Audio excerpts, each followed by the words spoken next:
വീഡിയോയിലേക്ക് എല്ലാവർക്കും സ്വാഗതം. ഇത് നമുക്ക് കുട്ടികൾക്ക് ലഞ്ച് ബോക്സിലൊക്കെ കൊടുത്തുവിടാൻ പറ്റിയ ഒരു വെജിറ്റബിൾ ബിരിയാണിയുടെ റെസിപ്പി ഒന്ന് കണ്ടു നോക്കാം. നമ്മൾ ഈ ഒരു പാത്രത്തിലാണ് അരി വേവിക്കാൻ വെക്കുന്നത്. അതിലേക്ക് 2.5 കപ്പ് അളവിൽ വെള്ളം ഒന്ന് ഒഴിച്ചു കൊടുക്കാം. നിങ്ങൾ എടുക്കുന്ന അരിയുടെ ആ ഒരു വേവും ക്വാളിറ്റിയും നോക്കിയിട്ട് വേണം വെള്ളം ഒന്ന് ചേർത്ത് കൊടുക്കാനായിട്ട്.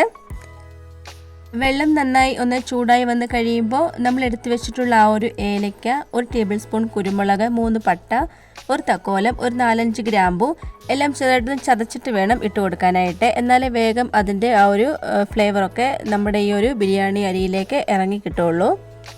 ഒരു കൈപ്പിടി അളവിൽ ഉള്ളി ഫ്രൈ ചെയ്തതും കൂടെ ഒന്ന് ഇട്ട് കൊടുക്കുന്നുണ്ട്. 1 ടേബിൾ സ്പൂൺ അളവിൽ തന്നെ നെയ്യും കൂടെ ഒന്ന് ഒഴിച്ചു കൊടുക്കാം. നമ്മൾ ആ ഒരു ഉള്ളി ഫ്രൈ ചെയ്ത എണ്ണയും കൂടെ ഒന്ന് ഒഴിച്ചു കൊടുക്കുന്നുണ്ട്, ഒരു 3 ടേബിൾ സ്പൂൺ. അത് ഒഴിച്ചു കൊടുക്കുമ്പം കുറച്ചും കൂടെ ഒക്കെ ഒരു മണവും നല്ലൊരു ടേസ്റ്റും കിട്ടും നമ്മുടെ ഒരു ബിരിയാണിക്ക്. ഇനി ആവശ്യത്തിന് ഉപ്പും കൂടി ഒന്ന് ചേർത്ത് കൊടുക്കാം. നന്നായിട്ടൊന്ന് തിളച്ച് വന്ന് കഴിയുമ്പോൾ ഇതിലേക്ക് നമുക്ക് അരി ഒന്ന് ഇട്ട് കൊടുക്കാം. ഞാനിവിടെ ഈ ഒരു ബിരിയാണി റൈസാണ് എടുത്തിട്ടുള്ളത്. നല്ല അരിയാട്ടോ ഇത്, പെട്ടെന്ന് തന്നെ വെന്തും കിട്ടും, ഒരുപാടങ്ങ് കുഴഞ്ഞും പോകത്തില്ല. ഇനി ഇതിലേക്ക് ചേർത്ത് കൊടുക്കാനായിട്ട് കുറച്ച് വെജിറ്റബിൾസ് ഞാനിവിടെ എടുത്തിട്ടുണ്ട്. നമുക്കിഷ്ടമുള്ള വെജിറ്റബിൾസ് ഇതിലേക്ക് ആഡ് ചെയ്ത് കൊടുക്കാം. 250 ഗ്രാം അളവിൽ പനീർ, കുറച്ച് കോളിഫ്ലവർ, ഒരു വലിയ ക്യാരറ്റ് നീളത്തിൽ കട്ട് ചെയ്ത് എടുത്തത്, ഒരു മീഡിയം സൈസ് സവോള നീളത്തിൽ അരിഞ്ഞെടുത്തത്. ഇനി ഇതെല്ലാം കൂടി ഒരു ബൗളിലേക്കൊന്ന് ഇട്ട് കൊടുക്കാം. 1/2 ടേബിൾ സ്പൂൺ മഞ്ഞൾപ്പൊടി, മുളക് പൊടി, മല്ലിപ്പൊടി, ബിരിയാണി മസാല ചേർത്ത് കൊടുക്കുന്നുണ്ട്. വെജിറ്റബിൾ ബിരിയാണി മസാല നമുക്ക് വാങ്ങിക്കാനായിട്ട് കിട്ടും, ഇല്ലെങ്കിൽ ചിക്കൻ മസാല ചേർത്ത് കൊടുത്താലും മതി. എല്ലാം ഞാൻ 1/2 ടേബിൾ സ്പൂൺ അളവിലാണ് എടുത്തിട്ടുള്ളത്. ഇനി ആവശ്യത്തിന് ഉപ്പും കൂടി ഒന്ന് ചേർത്ത് കൊടുക്കാം. ഇനി ഫ്രൈ ആക്കി എടുത്തിട്ടുള്ള ഉള്ളി, ഒരൽപ്പം പുതിനയില, 1 ടേബിൾ സ്പൂൺ അളവിൽ തന്നെ പുളിയില്ലാത്ത നല്ല കട്ട തൈരും കൂടെ ഒന്ന് ചേർത്ത് കൊടുത്ത് കൈ വെച്ച് നന്നായി ഒന്ന് മിക്സ് ആക്കി കൊടുക്കാം. ഇത് കുറഞ്ഞത് ഒരു അരമണിക്കൂറെങ്കിലും റെസ്റ്റ് ചെയ്യാൻ വേണ്ടി വെച്ച് കൊടുക്കണം, എന്നാലും നമ്മുടെ മസാലയൊക്കെ പിടിച്ച് കിട്ടുള്ളൂ.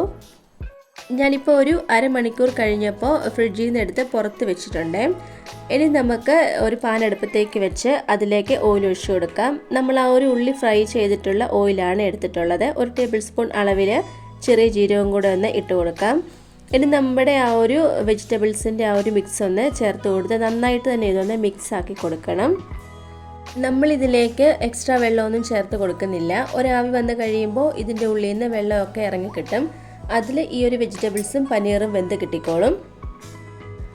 ഇതിൻ്റെ ഉള്ളിൽ നിന്ന് ഇത്രയും വെള്ളം ഇറങ്ങി കിട്ടിയിട്ടുണ്ട്. ഈ ഒരു വെള്ളം തന്നെ മതിയാകും ഈ ഒരു വെജിറ്റബിൾസൊക്കെ വെന്ത് കിട്ടാനായിട്ട്. ഇനി ഇതൊന്ന് ഡ്രൈ ആക്കി എടുക്കണം. വെള്ളമെല്ലാം വറ്റി നന്നായിട്ട് തന്നെ ഡ്രൈ ആയി കിട്ടിയിട്ടുണ്ട്. ഇതിൻ്റെ ഉള്ളിൽ നിന്ന് ആ ഒരു എണ്ണയൊക്കെ തെളിഞ്ഞ് കാണുന്ന ആ ഒരു പരുവത്തിൽ തന്നെ വേണം ഇത് ഡ്രൈ ആക്കി എടുക്കാനായിട്ട്.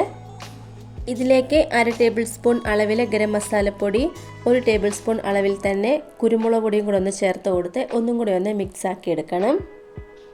ഇനി നമ്മൾ വേവിച്ചെടുത്തിട്ടുള്ള ചോറ് ഒന്ന് ചേർത്ത് കൊടുക്കാം. 1.5 കപ്പ് അരിക്ക് 2 കപ്പ് വെള്ളം വെച്ചാണ് വേവിച്ച് വറ്റിച്ചെടുത്തത്. ഇങ്ങനെ ചെയ്യുമ്പോൾ നമ്മൾ ചേർത്ത് കൊടുത്ത ആ ഒരു ഫ്ലേവറൊക്കെ അതിൽ തന്നെ നിൽക്കും. ഇനി ഇതിൻ്റെ മേളിലേക്ക് ഫ്രൈ ആക്കിയ ഉള്ളി, അല്പം പുതിനയില. നമ്മൾ ഇതിലേക്ക് പുതിനയില ചേർത്ത് കൊടുക്കുമ്പോൾ ഫ്രഷ് ആയിട്ടുള്ളത് തന്നെ ചേർത്ത് കൊടുക്കാൻ ശ്രദ്ധിക്കണേ. ഇനി നെയ്യിൽ വറുത്തെടുത്തിട്ടുള്ള കാഷ്യൂ നട്ട്സ് ചേർത്ത് കൊടുത്ത് വളരെ പതുക്കെ തന്നെ ഒന്ന് മിക്സ് ആക്കി കൊടുക്കണം. ഇത് നമ്മുടെ വളരെ രുചികരമായിട്ടുള്ള വെജിറ്റബിൾസ് ബിരിയാണി ഇവിടെ റെഡി ആയിട്ടുണ്ട്. കാണാൻ തന്നെ നല്ല ഭംഗിയുണ്ടല്ലേ, കഴിക്കാനും നല്ലൊരു ടേസ്റ്റ് തന്നെയായിരുന്നു.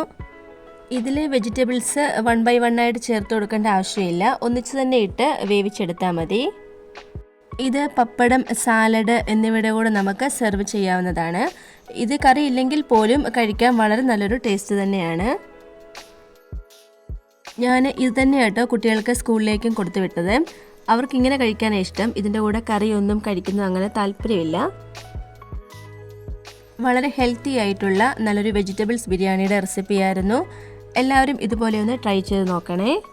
ഒരുപാട് സമയമൊന്നും ഇല്ലാതെ വളരെ പെട്ടെന്ന് തന്നെ നമുക്കിത് ചെയ്തെടുക്കാവുന്നതേ ഉള്ളൂ. പ്രത്യേകിച്ച് കുട്ടികൾക്ക് സ്കൂളിലോ കൊണ്ടുപോകാൻ, ഓഫീസിലോ കൊണ്ടുപോകാനൊക്കെ വളരെ നല്ലൊരു ബിരിയാണിയുടെ റെസിപ്പിയാണ്.